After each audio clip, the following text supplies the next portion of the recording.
all these issues within Pub.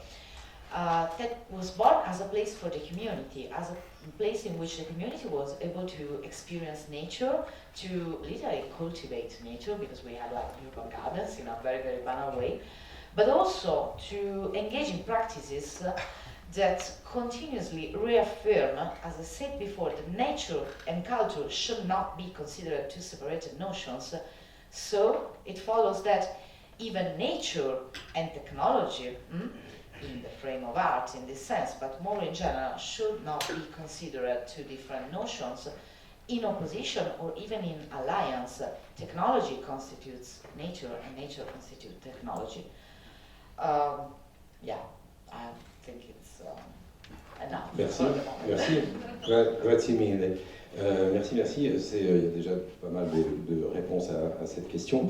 Et on va continuer dans les lieux avant de passer à d'autres thèmes. Donc je voulais demander un peu à Xavier Four, qui lui aussi a une structure qui s'appelle Bureau d'études.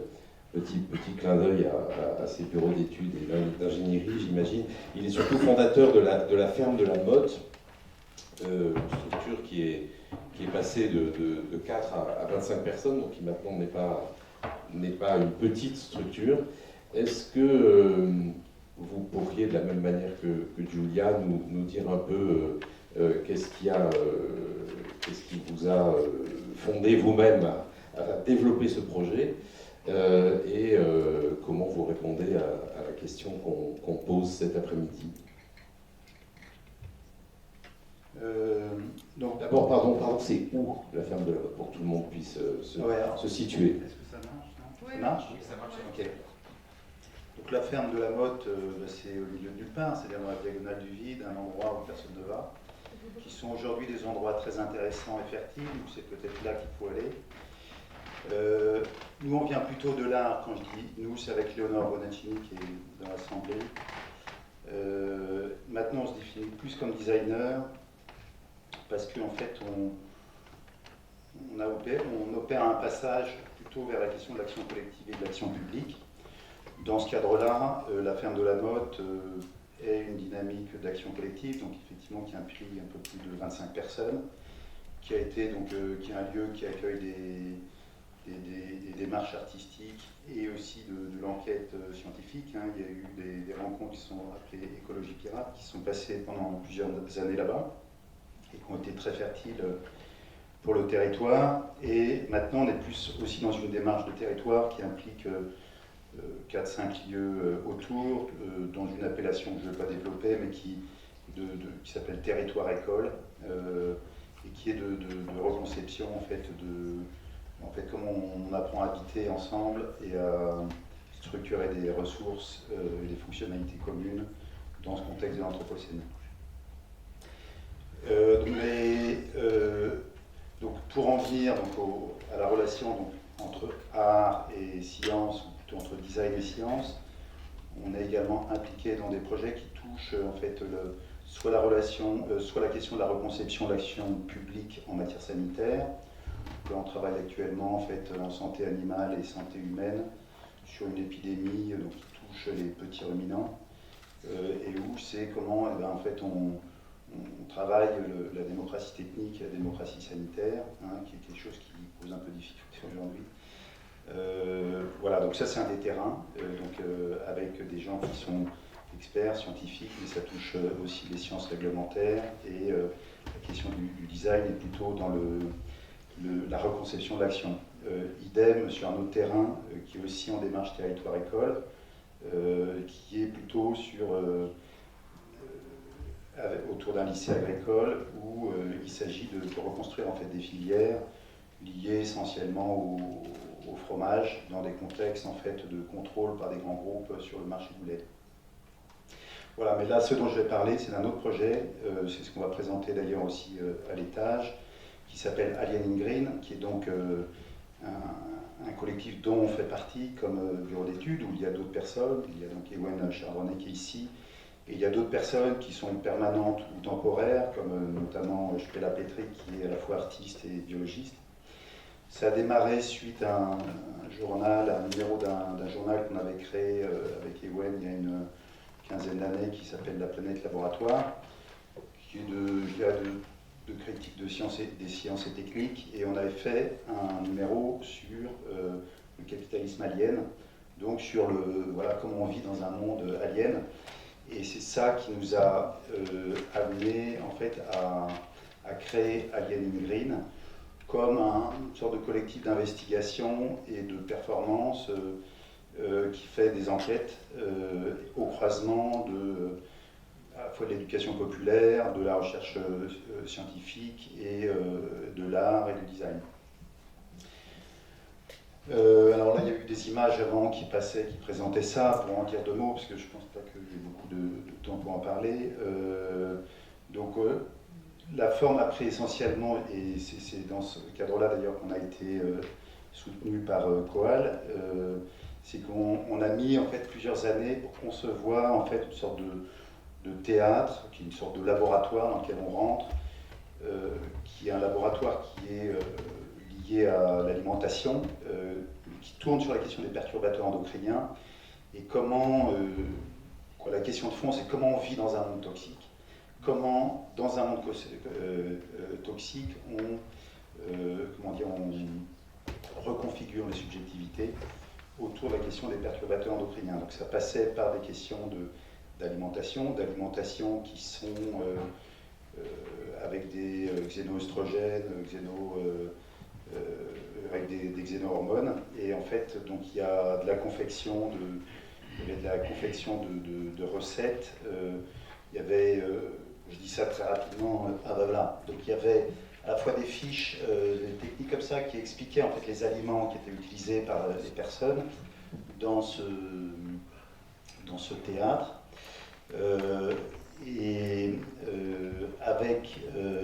À partir de ça, ça permettait d'avoir à la fois un regard sur son propre corps, la manière dont il est affecté par les aliments. Donc là, c'est les organes qu'on voit, qu'il s'agissait de placer les aliments qu'on voit à partir de la compréhension, même superficielle qu'on en a, mais comment en fait on évalue la relation de ces aliments à son propre corps et comment ça nous affecte, notamment en relation donc, avec les perturbateurs endocriniens. Donc ça touche la question du genre, avec toutes les questions qui sont liées à ça. Et là, aujourd'hui, j'avais juste mis ces slides qui ont été une déclinaison en fait de ce théâtre qui a été une expérience sur Nantes. Donc là, en fait, on voit une carte de Nantes avec différentes sources productrices de différents types de perturbateurs endocriniens, qui peuvent être la producteur de cresson ou les vignobles. Suite à ça, en fait, il y avait à la fois un jeu où on partait du territoire et on menait une sorte d'enquête sur. Donc c'était un jeu dont le récit initial était on trouve une grenouille à 5 pattes et on se pose la question de qu'est-ce qui l'a causé. Et donc ça amène à une enquête sur le territoire et sur les sources perturbatrices. Alors peut-être qu'il y a des slides après qu'on peut voir après. Donc là c'est une carte un peu détaillée où on voit tout un ensemble de sources, mais on peut passer après. Bon, ça c'est un schéma qui montre bien en fait que dans le corps il y a une sorte de... Il n'y a pas un intérieur, un extérieur du corps, mais que le corps est une industrie. Il y a tout ce qui est à l'extérieur et aussi à l'intérieur. C'est vraiment de travailler en fait ce cycle du monde toxique qui n'est pas seulement externe mais qui est interne. Et donc ça c'est vraiment très présent dans cette question de relation entre alimentation et territoire, comment ça affecte les différents organes avec voilà, ça c'est le logo qui est en fait une molécule d'œstrogène. Et puis après, voilà, donc ça c'est un autre document de présentation des molécules. Alors une des choses qui avait été développée par Spela, c'est une extraction en fait des hormones des urines. Donc chacun allait pisser, donc on faisait boire au départ, et donc extraction des hormones, et puis donc après il y avait la question de sentir les phéromones produits par chacun, comment en fait c'est vécu, voilà comment c'est connoté culturellement. Et après, voilà, donc il y avait un cocktail qui était fait à partir de ça. Donc c'était bien sûr à la fois vivre dans les mondes toxiques, mais vivre aussi dans des mondes qui sont je dirais, post-genre, hein, c'est-à-dire où les choses se mixent et où en fait c'est de la modulation dans des mondes qui sont, voilà, qui sont variables. Voilà. Et si on passe, voilà, donc il y avait des choix de sexe plus ou moins hybrides qu'on pouvait choisir à partir, donc c'était quand il y avait une confection de recettes et en fait avec l'imaginaire associé, c'est-à-dire qu'est-ce qu'on attendait de ces recettes dans la façon dont ça pouvait nous affecter dans notre genre ou dans notre sexe. Donc il y avait un choix qu'on pouvait faire d'un sexe qu'on venait raconter en fait avec la recette, qui donnait lieu en fait à une sorte de banquet collectif où chacun pouvait présenter la recette. Voilà, je ne sais pas s'il y a encore des images. Non. Voilà. C'était ma question, c'était destiné à qui? Grand public? Alors, grand public, je ne sais pas si... Oui, enfin, j'entends qu'il ne fallait pas avoir une culture scientifique particulière, c'est ça? Exactement. Alors, à Nantes, c'était vraiment destiné aux gens de Nantes. Donc, c'est comment regarder le territoire dans lequel on vit. Il y a eu d'autres contextes, comme à Bourges, en fait, où il y avait des personnes qui pouvaient avoir des cancers hormonodépendants. Donc, en fait, ça rentrait dans des questions techniques très, très vite. Donc, là aussi, il fallait faire face, en fait. Donc, il y avait aussi, en fait, c'est aussi des lieux d'échange de connaissances et de procédés. Voilà, lié, bien sûr, à cette question d'alimentation qui était mise au centre. D'accord. Merci, on va rester là pour l'instant. Et je voudrais passer la parole maintenant à Xavier. Pardonnez-moi, parce que comme il y a une absente, du coup, j'ai des lignes qui ont sauté. Olivier Givre. Alors, Olivier Givre, pour le coup, peut-être vous pourrez nous dire un mot de l'absente. Ça serait sympa pour elle qu'elle soit représentée. Vous avez un tout autre point de vue, vous n'avez pas de lieu, donc on n'a pas de ferme, pas de lieu, mais vous avez quand même un lieu, j'imagine, un petit labo de recherche, qu'on appelle un labo de recherche, parce que vous êtes maître de conférence en anthropologie à l'Université Lyon 2, donc il y a forcément un petit bureau qui sert de labo, ou plus que ça. Et donc, ma première question, c'est un peu quelle réaction vous avez face à l'existence de ces lieux-là, ou de ces lieux qui sont nomades parfois, mais est-ce que vous y allez? Est-ce que l'universitaire se déplace et ça lui renvoie des choses qu'il peut ensuite mettre dans ses datas et en faire quelque chose? Oui, alors il se trouve que moi j'ai travaillé au sein d'un projet qui s'appelle Station Vavilov, qui porte sur la mémoire et la circulation des variétés végétales. Vous avez un des visuels du projet, avec un organisme dans lequel travaille Sabrina Novak, qui n'a pas pu nous rejoindre, qui s'appelle le Centre de ressources de botanique appliquée. Eux ont un lieu. Alors ils ont un lieu dans la périphérie lyonnaise, et leur travail, je vais commencer peut-être par contextualiser, leur travail, CRB a été créé en 2008, ils s'intéressent au patrimoine végétal, et notamment leur travail consiste à identifier des variétés lyonnaises qui ont disparu, à les retrouver, à les faire revenir et à les remettre en circulation, les remettre en culture. Donc là, on est sur le patrimoine végétal et on est aussi sur le passage très vite de la graine à l'assiette. Donc en lien avec des problématiques de relocalisation des circuits alimentaires, etc. Et il se trouve qu'on collabore depuis une dizaine d'années avec le CRBA, moi et Sabrina Novak. Et depuis 2014, cet organisme travaille avec l'Institut Vavilov de Saint-Pétersbourg, qui est grosso modo, c'est la 4e banque de semences mondiale. 400 000 variétés qui ont été récoltées depuis un siècle, et dont des variétés lyonnaises. Et c'est là que moi j'interviens, parce que l'idée a émergé avec le CRBA, qui donc comporte un pôle jardin, comporte un pôle revitalisation des semences, avec tout un réseau. Ils appellent ça des adoptants de semences, c'est-à-dire qu'ils revitalisent ces semences et ils les rediffusent. Et il y a un volet art-création, art et sciences, dans lequel l'idée a émergé de monter un projet de recherche-création, alors je reviendrai un petit peu sur cette terminologie plus tard, autour de cette question, finalement, les humains ont une mémoire, les humains circulent, est-ce qu'on peut en dire autant des semences, des végétaux? Voilà. De toute évidence, oui, le CRBA fait revenir et fait circuler ces semences. Donc, ce projet s'appuie sur la collaboration du CRBA avec cet institut russe depuis 2014, avec l'idée que l'Institut Vavilov veut créer une station d'expérimentation végétale à Lyon, qui va permettre de retrouver des semences qui ont été entreposées, lyonnaises, qui ont été entreposées depuis un siècle en Russie, qui reviennent, qui sont réacclimatés. Et donc tout le projet de recherche-création porte sur qu'est-ce qui se passe entre ces deux moments, entre ces deux stations. On utilise le terme de station d'expérimentation végétale, mais aussi station de métro, etc., l'idée de circulation, etc. Donc là, vous avez quelques images qui illustrent ce dispositif-là, hein, puisque là où ça devient aussi intéressant, c'est quand on est sur la thématique des semences, du végétal. Moi, je précise tout de suite que je ne suis pas du tout botaniste. Je suis à la limite peut-être pas plus intéressé que ça par les végétaux, mais ce qui m'intéresse, c'est qu'est-ce que fabriquent les végétaux aux humains, qu'est-ce qu'ils fabriquent mutuellement. Et donc, on commence à travailler avec nos outils méthodologiques respectifs. Le projet comporte un anthropologue, donc moi, un poète, un musicien et un artiste visuel et graphiste. Et notre idée initiale, c'est donc de croiser nos regards sur l'activité du CRBA.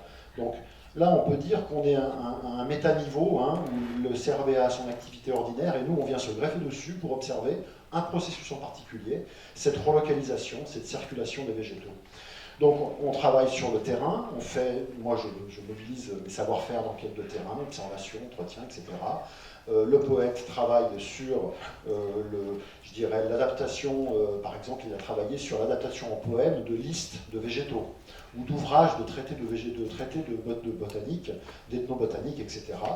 Un musicien et un vidéaste complètent l'équipe, et on part sur cette idée que finalement, c'est pas tant les végétaux en tant que tels que les relations entre humains et végétaux qui vont nous intéresser. Et ça donne lieu à des créations ethno-artistiques qui permettent de présenter à un public un peu plus large, parce que je pense qu'il y a une dimension de médiation aussi scientifique dans ce projet-là, de présenter à un public élargi les enjeux dont est porteur le CRBA, avec cette idée qu'on va emmener ailleurs le propos des botanistes.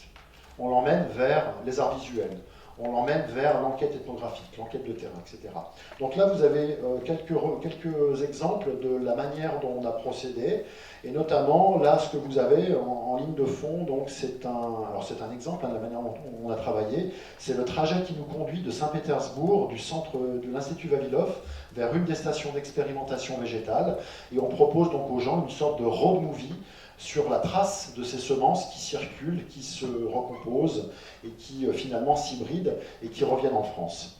Donc, moi, ce qui m'intéresse aussi dans cette table ronde, c'est d'aborder de plein pied la question des rapports entre art et science, la question de la recherche-création.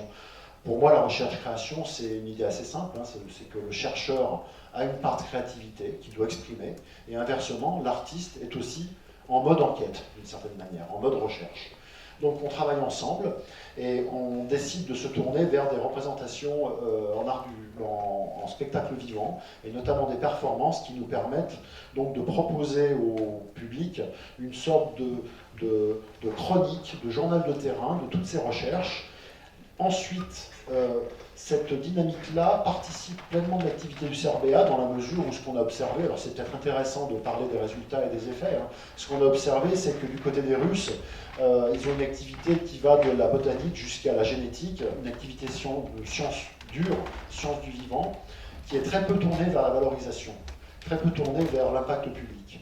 Donc je pense que la valeur ajoutée du projet que l'on a conduit, c'est précisément de montrer qu'il y a aussi un travail de médiation vers des publics plus larges, et un travail aussi d'imagination scientifique. Moi j'insiste là-dessus, hein. Je ne suis pas botaniste, mais moi ce qui me fascine dans ce type de travail, c'est de voir comment les botanistes parlent des plantes comme d'êtres singuliers, qui ont une histoire, qui ont une mémoire. Et alors par exemple, le projet est l'occasion de passer de la Russie à Israël-Palestine. Je vais à Saint-Pétersbourg, je rencontre un botaniste israélien qui me dit nous, il se trouve qu'on a trouvé récemment des collections la plus ancienne collection de blé ancien de Palestine qui a complètement disparu. Et il se trouve qu'au moment de la création de l'État d'Israël, il y a eu une sorte de volonté politique non pas d'israéliser les semences, mais en tout cas de ne pas tenir compte des savoir-faire locaux, parce que c'était les savoir-faire des Palestiniens, et il fallait impulser une politique de modernisation de ces semences-là. Donc cet exemple-là, c'est pour vous montrer que le projet dont je vous parle porte directement sur ce que j'appellerais une politique ou une géopolitique du végétal et du vivant et des semences. Donc, pour répondre à la question aussi que vous aviez posée sur ce projet, peut-être qu'il y aura des questions dans la salle, mais ce projet, comment je le vois dans les années qui viennent, là, on dispose de 2 performances que l'on essaye de faire tourner.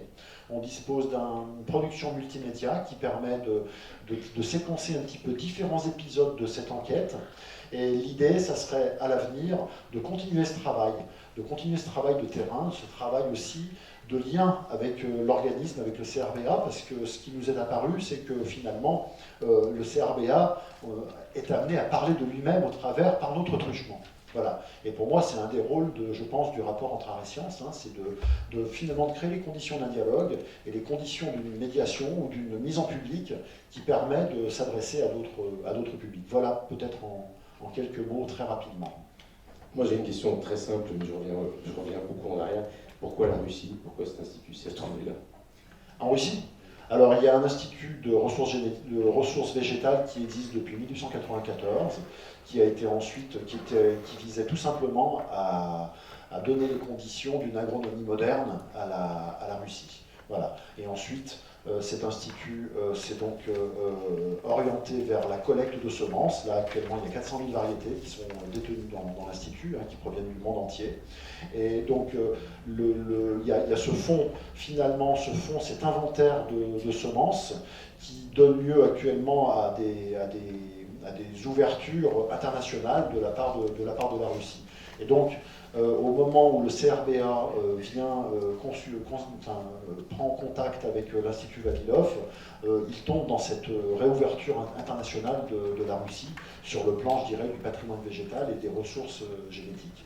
Donc là encore, on est aussi dans la politique internationale d'une graine qui fait moins d'un centimètre, mais qui couvre évidemment des kilomètres.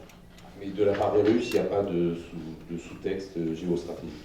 Si, il y a un sous-texte géostratégique évident, voilà, qui ne se manifeste pas forcément au niveau du... C'est ça ma question, est-ce que vous le subissez ou... Alors, on ne le subit pas directement dans la mesure où Poutine ne m'a pas appelé en milieu du projet. Ça, voilà. C'est dommage, on aurait fait un scoop, c'est filmé, oui.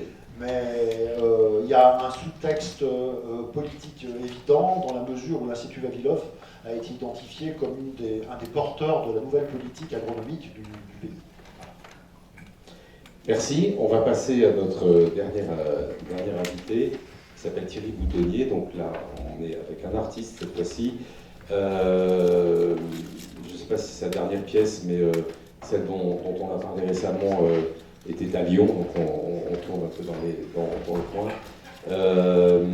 Elle se développe dans un endroit dont le nom est quand même drôlement adapté, puisque ça s'appelle Les Subsistances, donc c'est quand même pas mal.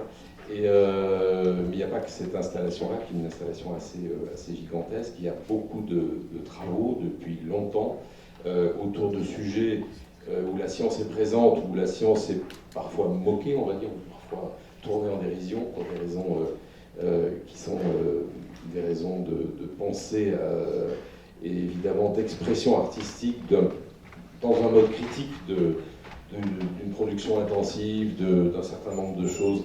Je me souviens d'une photo autour de la Pâque. Enfin, il y a beaucoup d'œuvres de Thierry Boutonnier qui, depuis longtemps, je ne sais pas depuis quand d'ailleurs, ce sujet est à l'ordre du jour dans son parcours, mais ça, il va nous le dire.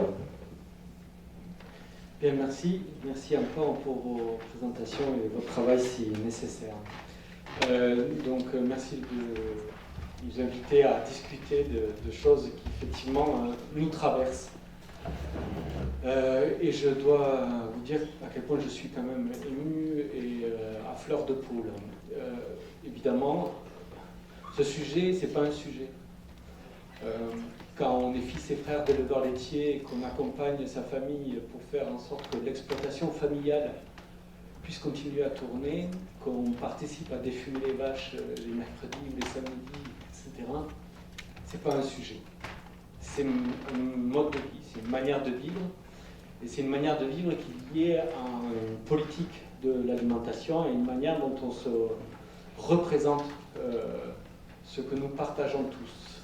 Ça a à voir avec une relation à la Terre, évidemment, en tant que planète, en tant que monde, ou en tant que substrat, ou une sorte d'être comme ça qui nous traverse. Donc, c'est effectivement pas un sujet. Et c'est un travail. C'est un travail, ça me travaille, ça nous travaille d'une certaine manière. Et c'est dans le sens physique du terme, hein, c'est le déplacement d'une force, quoi. Avec des transsubstantiations, comme d'autres diraient, mais en tout cas des transformations énergie-matière, etc. Et j'ai financé mes études aux Beaux-Arts en étant ouvrier agricole, dans des champs de maïs. Voilà. Je ne vais pas refaire un peu toute la bio, mais c'est vrai que ces tas de terre, ces pyramides de terre aux subsistances, c'était pour revitaliser une terre qui était honteusement cachée sous une bâche, sur un parking, dans l'espoir d'en faire un spectacle, et qui malheureusement, le Covid est arrivé, le spectacle est annulé, la terre est laissée là à l'abandon, et on la cache.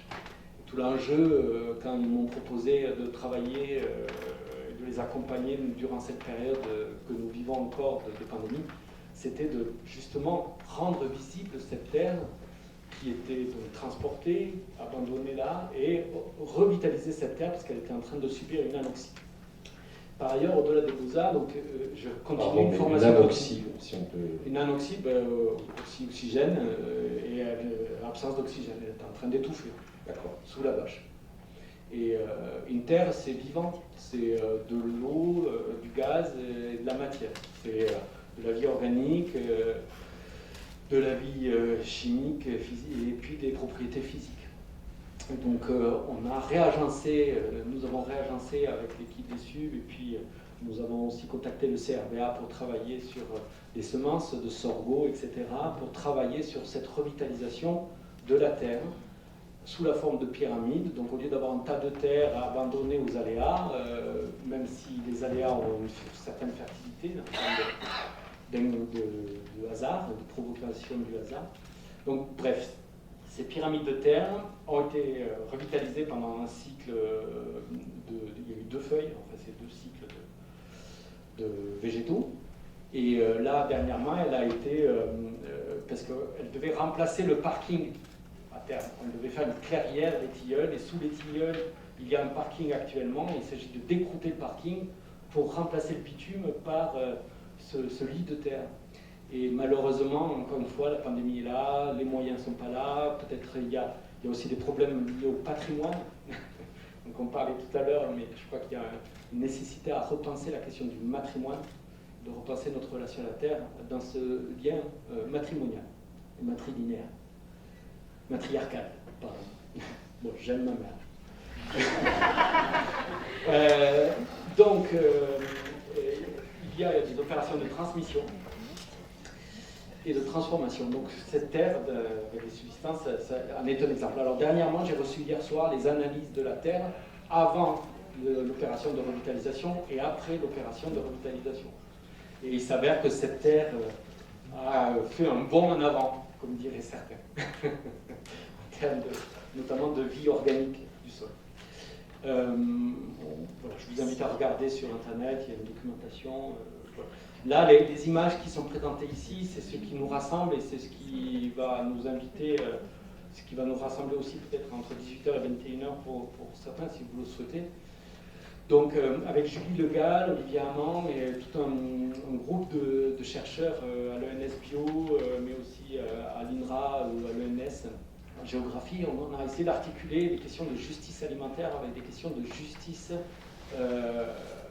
environnementale. Mais le droit des affaires, comme vous le voyez, domine sur la question du droit de santé et d'environnement, et on en parlera ce soir avec Marie Calvin.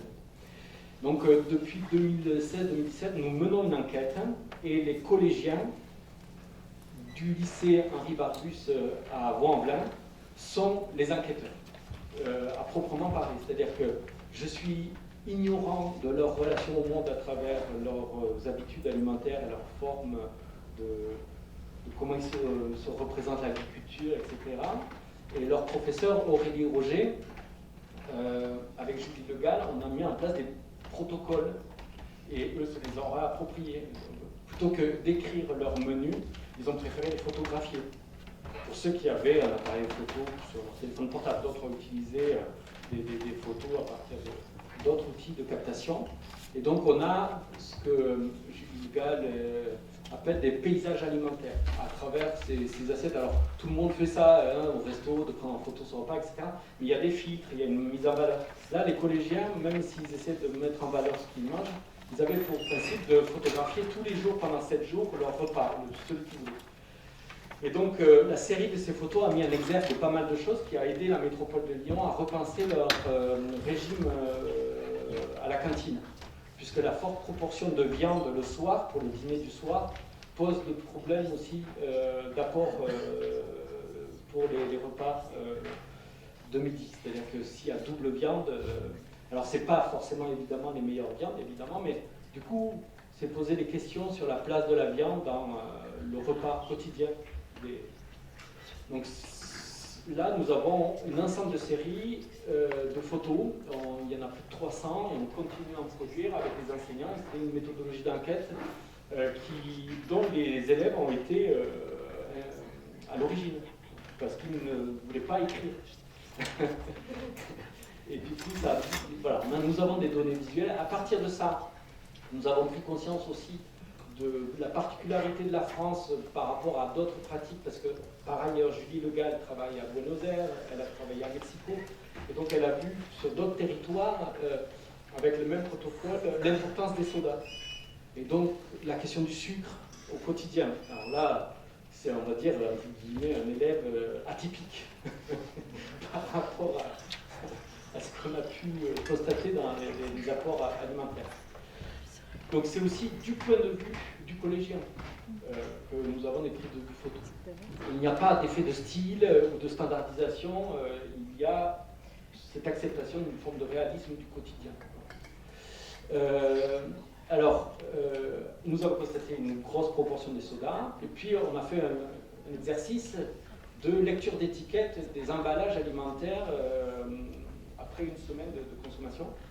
Et ils ont constaté, on a fait une tentative de lecture d'étiquettes, et puis plein de questions se sont bousculées sur qu'est-ce que c'est que la sucralose, qu'est-ce que c'est que etc.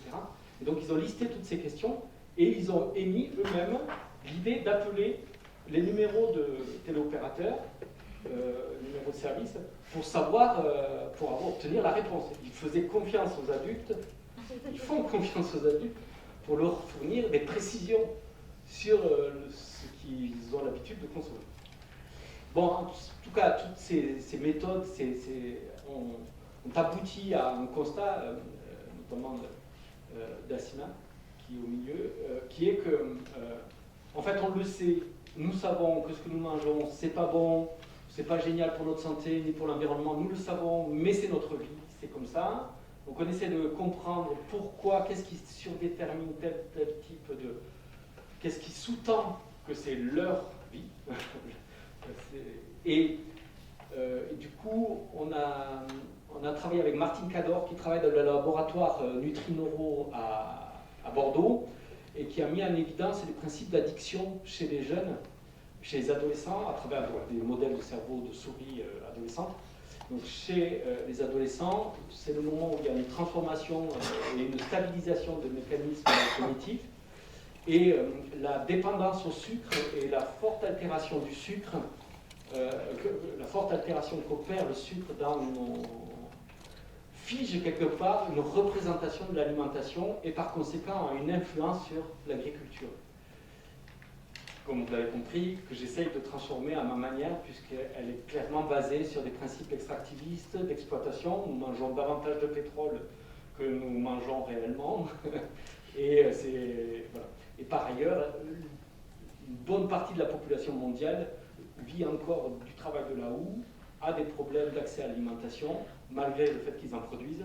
Et comme on l'a vu avec la grève des agriculteurs en Inde à ce moment, subissent des types de prélèvements et des types d'impositions et des types normatifs de production qui sont préjudiciables à une sorte de justice alimentaire et de justice environnementale. Et donc du coup, avec Martine Cador, les élèves ont questionné leurs addictions. En fait, il s'avère que nous avons des agro-industries qui favorisent des mécanismes d'addiction dès l'enfance, et ça se concrétise, se stabilise à l'adolescence, et que ça participe de comportements et de troubles de comportement, que ce soit ceux du sommeil, ceux des troubles alimentaires, le diabète, etc. Et on l'a vu avec la comorbidité liée à la Covid, c'est pas rien. Et ça favorise aussi d'autres types d'addictions liées à l'alcool, à la cigarette, ou voilà. Donc, comme le dit Cyrulnik, il nous faudrait multiplier par 100 le nombre de thérapeutes en psychologie, etc., pour arriver à travailler sur ce qui nous manque pour nous comporter de cette manière, puisqu'on produit pour 12 milliards d'êtres humains et on est encore focalisé avec un imaginaire où il faudrait plus de machines, plus de progrès, plus de technologies pour nourrir 8 milliards d'êtres humains. Donc, voilà. Pardon, j'ai dit beaucoup de choses, je suis extrêmement bavard. En tout cas, ce qui a abouti, c'est que donc, Nassima a dit, bon, ben, il faut porter plainte. Il faut qu'on fasse un procès. Si on est rendu malade en tant qu'enfant, avec des drogues, puisque au XIXe siècle, le sucre était une drogue. Il était considéré comme un produit pharmaceutique qui permettait de soigner les maux. Donc, je vous invite à lire Bria Savara. Bon, évidemment, je vous passe tous les liens du sucre avec l'esclavagisme, le commerce triangulaire, etc. Mais vous voyez bien qu'il y a des liens profonds qui nous travaillent au cœur des quartiers. En tout cas, dans cette transmission de certaines tragédies, Nassima propose de porter plainte, et donc c'est l'opération ce soir. On va recueillir des plaintes où on associe donc des problématiques liées à l'alimentation avec des problématiques liées à l'écologie, comme le chlordécone par exemple, dans les bananeraies, et comment ces plaintes peuvent attaquer le droit des affaires. Parce que, comme je l'ai un peu dit en introduction, le problème, c'est que notre alimentation est soumise au droit des affaires. C'est un bien commercial comme les autres, et il se négocie comme les autres. Vous êtes associé à des juristes?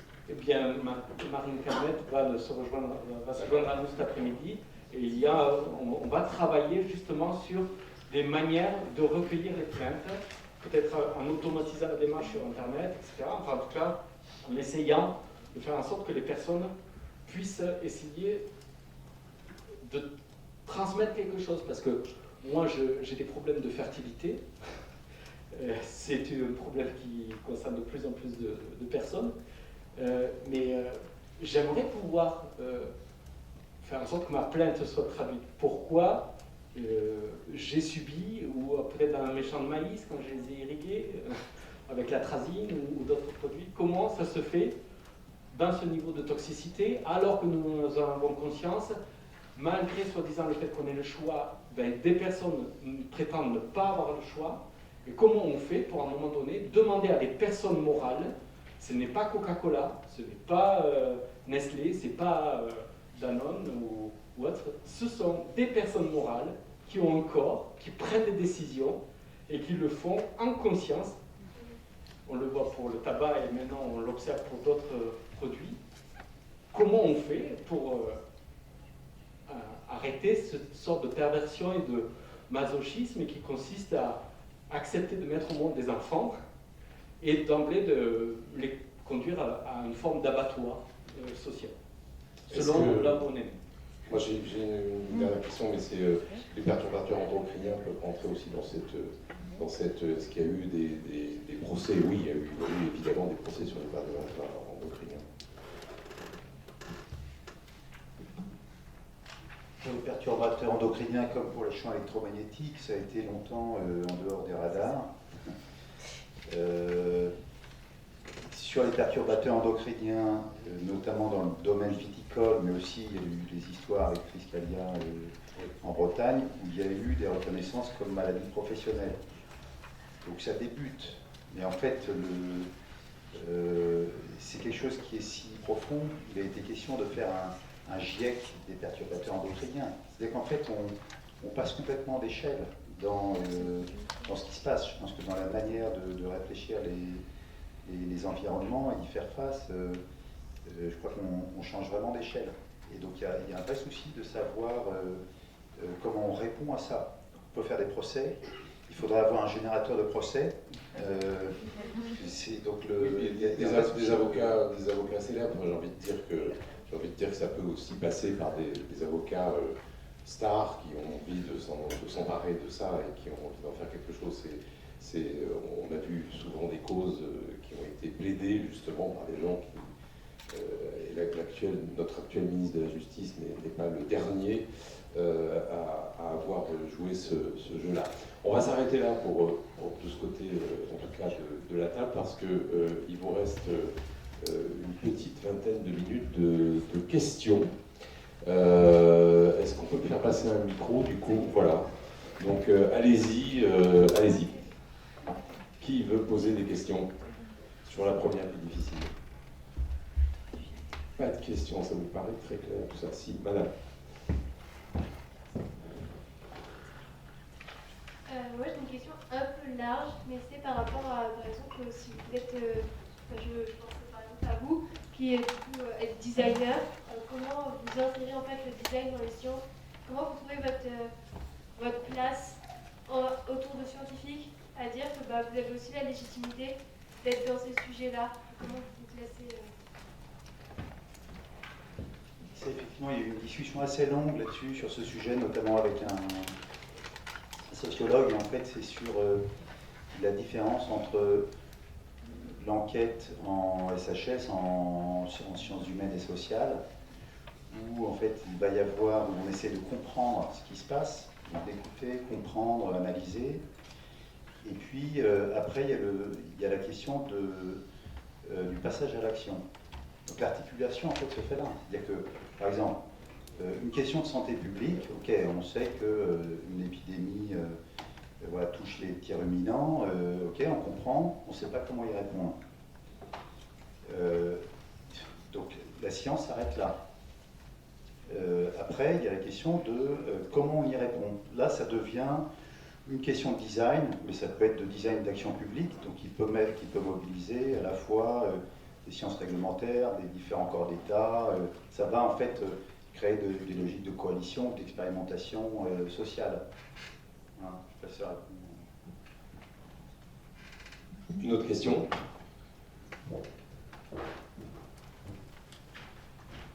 Non. Personne. Alors moi j'ai une question pour vous tous, de continuer de vous donner en particulier, parce que c'est l'artiste de cette table ronde. En quoi l'artiste, avec son geste artistique cette fois-ci, non pas son geste d'activiste, alors ça peut être le même, artiste activiste, mais la proposition d'une œuvre, en tout cas, qui transcende un peu le propos, ou qui soit une œuvre, osons le mot, universelle, voilà, qui divine. Comment vous voyez l'artiste? Quel est son rôle dans tout ça? Quelle est sa place? Bon, on n'a pas trop parlé de Joseph Beuys, mais je ne vais pas reprendre un temps. Bon, personnellement, j'ai un avis, mais il y a aussi le latin artiste, artisan, en fait, ça veut dire faire, quoi. Il y a quelque chose avec le faire. C'est comment on est agi. Et Beuys parle beaucoup donc de la sculpture sociale, du fait qu'il y a un devoir artistique à accomplir. La question, c'est essentiellement la capacité, quels que soient les individus, là où ils sont, d'où ils sont, de se sentir investi d'une sorte de devoir artistique grâce à des capacités qu'ils développent et une sensibilité. Donc, quel qu'on soit infirmière ou agriculteur, il en parle dans son livre là. C'est pas le point de vue de tout le monde, on est d'accord. Oui, bien sûr, mais en tout cas, il est malheureusement dans la diversité des pratiques artistiques et culturelles et dans la diversité des manières dont on parle.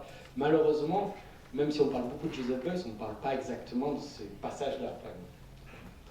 En tout cas, il faut controverser, d'accord. Je pense que la question de la science, des sciences et l'art à faire quelque chose, c'est essayer de donner forme aux controverses, au-delà de la question de la médiation, c'est d'aider à accepter des tragédies où on ne connaît pas, mais on a encore la possibilité d'agir, et où on invente, où on agence, on crée des choses qui peuvent peut-être augmenter un peu cette capacité pour le scientifique comme pour l'artiste à agir. Et c'est, en tout cas, moi, en tant que, de mon point de vue, en tant qu'artiste, donc, qui en a fait sa profession, même si évidemment j'adhère à la critique, la question de la profession, c'est comment, à travers des pratiques où j'essaie de donner forme à des relations. Donc on parlait d'agrosystème, de comment on participe à une sorte de cartographie de réseau trophique, où on fait émerger des points saillants, des acteurs qu'on n'avait pas imaginés. La question du juridique fait partie peut-être des moyens pour augmenter la capacité, mais c'est peut-être pas le seul. Vous avez parlé de la possibilité de la médiatisation ou des porte-voix dans certains corps, mais c'est évidemment pas les seuls. Donc on explore un peu tout ça. L'enjeu, c'est de se donner encore la liberté de traverser tous ces champs, d'être dans des formes de cueillette et où la colère peut avoir sa place, mais prend une forme joyeuse. Et je vous invite aussi à voir le travail en général que nous menons, etc. Mais il y a une joie quand même, malgré tout ce qui nous accable. Voire même un humour. Oui, et l'humour fait partie des manières de subir la douleur pour la transformer. Donc voilà. Après, sur la question des 3 ans ou des 5 ans, il y a quand même une chose importante, on n'en a pas trop parlé, mais c'est l'humilité. Agir avec humilité dans cette situation où beaucoup de choses sont changeantes. La Covid, on le voit depuis 2 ans, trouble beaucoup de nos certitudes.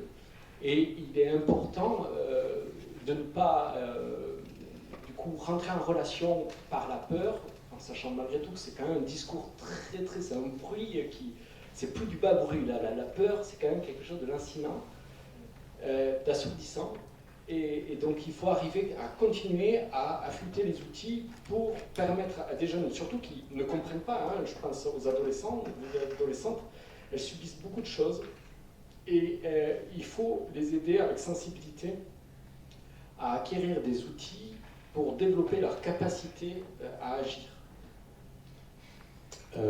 Question for Julia. I was asking a question to Thierry, who is an artist. What is the place of the piece of the artist? What does it say? The masterpiece doesn't exist in your exhibitions, and what is really the place of the artist? How do you see what is he making, the fabric, and when you have an audience coming to your place, they come to see what? Why do they come, and what do they see, and what does it make to them? Okay, so We're speaking about a piece of art.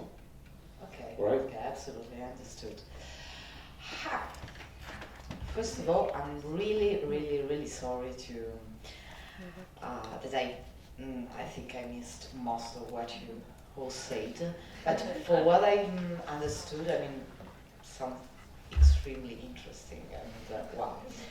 But anyway, from my really confused standpoint now, because it's really difficult to answer to such a question after having the impression, that in the last 30 minutes, so much had been said, probably, since I didn't understand. So let's pretend I didn't hear anything. No one around you have got the kind of exhibition place that we were speaking about. It's one installation in the middle of the... No, but hearing some keywords, I heard speaking about hormones, food politics, food justice, and also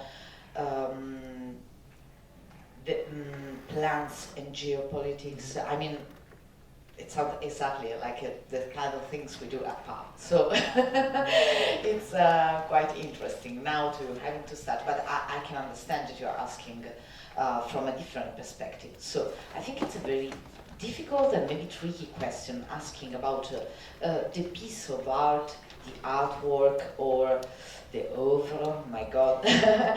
sometimes, you know, speaking about contemporary art, and I think that also the rest of the staff would agree, I personally prefer to speak about, you know, researches, projects, and process activities, since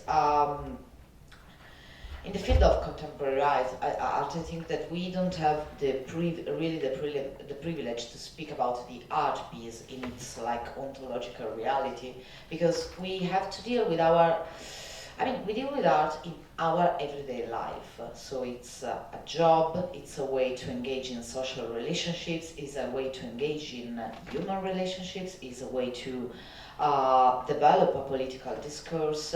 I mean, everything within the field of art, also as an economic, or not so much economic, system, I mean, becomes also a means, again, a Trojan horse to discuss about many possible issues. I remember this talk by Rosi Braidotti. She was speaking in front of an audience of art school students, and she said, you art school students have some kind of privilege if you compare yourself with academics, because academics have to stay in their lane, okay, in order to develop projects.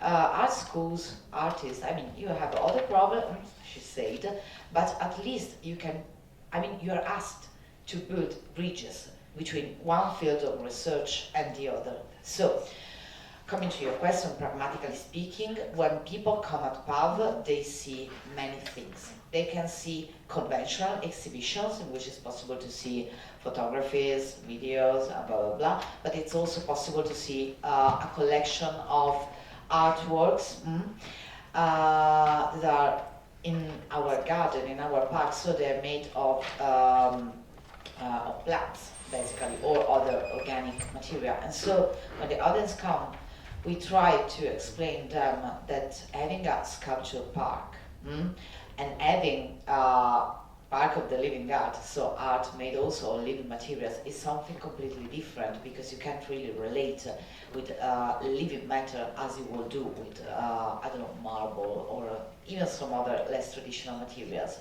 But they also come to PAV, that you can finally see in this picture. They also come to PAV in order to experience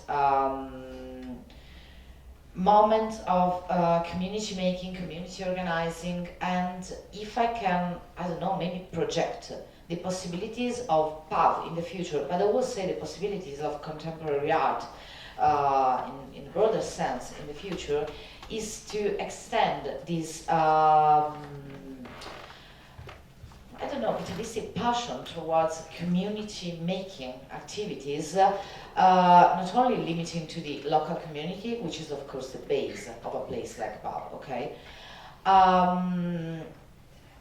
But also to, you know, engage in activities, both as activators and spectators of those activities, so I'm always remaining in the lane of the artwork, so to say, that in the end are all means to activate globally and locally a discourse about certain issues that in our case are regarding environmental sensibilities and all the things that have been touched today. But I think that that is the, I don't know, I hope I'm not like escaping the true meaning of your question, but I think that that is the work of art in this moment. It's what we are doing all together, creating discourses that can be helpful in order to imagine a solution to nowadays problems and issues. And yeah, I think that this is what people that come to contemporary art place, I'm one of them, for example, when I go to some other contemporary art center, are really looking forward to be part of a global discourse about our possibilities. Ok, thank you. Une question, mais ça sera la dernière. Non, toujours pas. Pardon, ah oui, pardon. Bonsoir, moi je voulais juste aussi dire merci beaucoup pour ces paroles pleines de sens. Merci beaucoup. D'accord, c'est pas vraiment une question, mais on a bien compris le commentaire, j'allais faire le même. Et j'attendais encore un petit peu. Non, toujours pas de... Ah oui, excusez-moi, je suis mal placé. Bonjour, merci pour ces interventions. Désolée de parler uniquement en français, je pense qu'on est le seul pays à recevoir des intervenants anglo-saxons. Je vais traduire un Donc ma question pour les artistes et les scientifiques, c'est que les questions de résistance, parce qu'on parlait de militantisme quand même qui est donc, à la frontière, ou en tension en tout cas, excusez-moi j'ai du mal à respirer, avec ces activités-là. C'est très lié à la terre et donc au foncier et à une question de propriété d'une part, mais aussi de résistance politique parce que le foncier c'est de la spéculation, c'est de l'argent et donc je pense aussi à la préservation des graines, notamment qui se passe en Palestine, comme une forme de résistance en fait des semences parce que c'est des questions nationales de propriété. Quel est votre avis, peut-être en tant que scientifique ou d'artiste, pour des futures générations ou des artistes ou des chercheurs qui n'ont pas forcément l'accessibilité aux terres, d'être quand même acteurs ou actrices de ces questions de résistance, quand on n'est pas, par exemple, dans des situations urbaines, comme on peut être à Paris, même si, donc on l'a vu, de nombreuses fermes existent. En fait, nombreuses. Elles existent, c'est important. On a une petite audience, ce serait génial qu'il y ait plus de participants à ce type de séminaire. La question pour moi, c'est comment est-ce qu'on invite en fait à s'intéresser à la terre quand on n'a pas accès à la terre et quand c'est une problématique de spéculation et que c'est une forme de résistance politique. Ok. Je vous laisse répondre et puis je vais traduire tranquillement, comme ça on gagne du temps.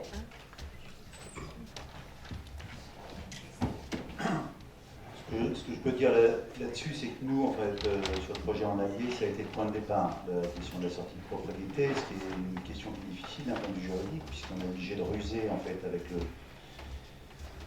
avec le droit. Et effectivement, je crois que l'enjeu foncier est majeur. Ça serait d'ailleurs intéressant de faire une carte de la propriété en France, parce que ce serait possible de la faire, mais je pense qu'il y a du land grabbing, c'est-à-dire le fait d'avoir de l'appropriation massive. Je pense qu'il y a ça dans le contexte français. À part qu'on ne le sait pas, je pense que ce serait important de le savoir. Donc après, dans les modes de réponse, c'est bien qu'il y a les problèmes de la SAFER, je crois qu'ils ont été évoqués ce matin. Il y a des modes de réponse par les régies foncières, donc ça c'est plus au niveau des territoires, dans la manière d'organiser des actions, c'est des choses qui commencent à apparaître sur la question des régies foncières, qui pourraient se poser d'ailleurs en contexte urbain. Et à mon avis, en fait, ce qui va apparaître du fait du land grabbing dans les prochaines années, c'est des luttes des sans-terres. Hein.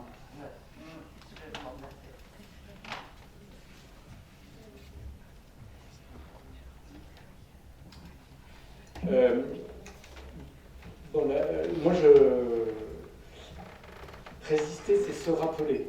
Donc déjà, un travail de transmission important et ça a à voir avec la diversité. Développer, alors du coup l'idée c'est de changer de paradigme, de sortir de l'idée de la performance et de l'effectivité d'une révolution pour proposer ce qu'Olivier Hamon appelle le paradigme de la robustesse. Et la robustesse, c'est complexifier les choses. C'est faire ce travail de stimuler les hasards et de les reconnaître et de faire le travail de sensibilité pour essayer d'avoir... Après, je vous invite à lire donc, Olivier Hamon sur une autre manière de penser la résistance et de sortir, parce que je pense que si la fin justifie tous les moyens, même si c'est pour résister, ça risque d'aboutir à d'autres drames. Et passer à côté d'acteurs et de leviers d'action insoupçonnés qui peut justement arrondir les angles du foncier avec la terre. Et donc il y a tout ce travail sur les communs, il y a ce travail sur la question de l'eau, et du coup, les choses deviennent un peu moins appréhendables, les choses sont un peu plus moins évidentes, moins tangibles. Et c'est là où ça devient résistant. C'est quand, pour moi, il s'agit de développer des sciences stables. Pas ni dures ni molles, des sciences stables, qui nous aident à tendre vers, grâce à cette difficulté d'apprendre les choses. Je rajouterais juste, sur le foncier, je ne peux pas répondre, mais du côté du CRBA, l'enjeu, c'est d'échapper, ou en tout cas de trouver des modalités de mise en production de semences dites traditionnelles, locales, anciennes, tout ce qu'on veut, indépendamment des grands semenciers, évidemment. Quoi, voilà, hein. Donc après, qui posent des questions juridiques, là, si on commence là maintenant, on n'a pas fini, mais moi, ce que j'ai découvert au travers de cette thématique, c'est effectivement la profondeur juridique du rapport au vivant aussi, voilà, et juridique dans le bon sens du terme, hein, c'est-à-dire le fait que tout ça, c'est des questions de droit et de devoir, etc. Donc une des parties de l'action du CRBA, c'est de s'inscrire non pas dans une forme d'activisme, je ne pense pas, parce que c'est une activité qui passe par le lien avec les institutions, et moi j'aime pas trop l'idée un peu manichéenne, quoi, voilà. Mais c'est plutôt d'essayer de trouver des chemins de traverse, notamment juridiques, économiques, qui permettent d'avoir une activité, d'avoir du pluralisme végétal. Voilà, bon, bref. Julia, 1 minute. I'm sorry about that. No, but I'm afraid I didn't really grab the question from the translation, but Okay, because there is one part specifically for him, so I skipped this one. okay, fine. Mhm. Okay. So it's So I don't know. Is the question about the relationship between the possibility of making art and having a militant position, yeah. position, And specifically when you are in urban. specifically when in an urban context? I think that we really need to overcome those kind of dichotomies, first of all. Of course, there are different contexts. So, speaking about the rural context is not speaking about operating in the urban context, for example.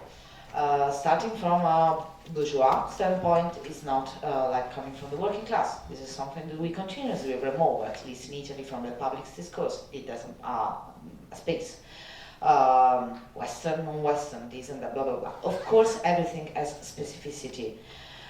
But then, when it comes to being an artist and being a militant, will we ask the same question about other kinds of jobs? The point is that I think that we still have some kind of dichotomic vision towards art making versus normal life, okay, versus the standard jobs.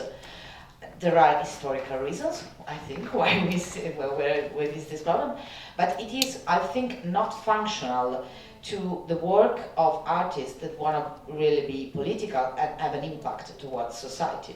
Because the more we don't normalize and don't we perceive as possible the work of an artist as a standard job, the more artists will be prone to be extremely close to capital. And to what I try to answer is that maybe we should stop asking ourselves how an artist can be a militant, what is the right way to be a militant. I mean, it is a question that is licit from my point of view for everyone, and maybe the solution is starting to normalize our relationship towards the activities of artists. And so the question is how every one of us can be a militant in the contemporary scenario of late capitalism, which is a really difficult question. I think it's the very last sentence, and it's the best one. I mean, to conclude. So, on les remercie, on les applaudit. Merci beaucoup d'avoir